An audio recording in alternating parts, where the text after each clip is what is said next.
Okay, Olympics update tayo kay Ira Villegas tsaka kay Nesty Pitesio. Una-una sasabihin ko kagad, I think Nesty Pitesio, medyo siya yung ating only hope, to put it positively, and medyo pressure din kasi syempre nasa kanilang dalawa po yung magiging grado ng Team Philippines boxing team.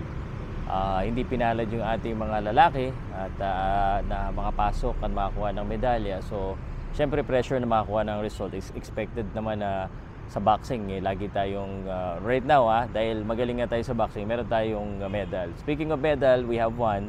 Unfortunately, natalo si Ira Villegas and he's settling for a bronze. Nesty is, if he wins, silver or gold yan. If he loses, then we have 2 bronze sa boxing.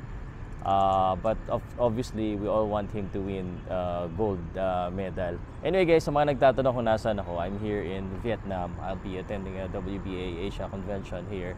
So also supporting the tourism of Vietnam. Punta na kayo dito. Ho Chi Minh, nasa Ho Chi Minh ako guys. Sa isang park sa tapat ng hotel na pinag-stayan ko.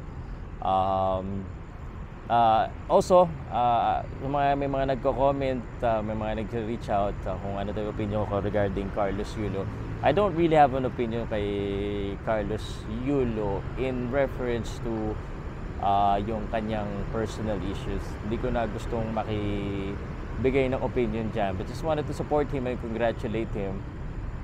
Everyone has an issue, and the only thing that I said when he won his gold twice was impressed because he's able to handle his own, even with these different types of issues that's revolving around him. Regarding yung mga updates sa mga videos niya, that's his prerogative. If he wants to share it to the world, then that's his. And just be careful na rin, nakita ko may post na rin yung attorney Fortune yata regarding sa mami niya na Miss Lee, na pala dami tabaga hindi pala totoo yung lahat ng mga sinabi ng mami niya. So but iba rin yung tone ni Yulo. Anyway, it's not really my expertise.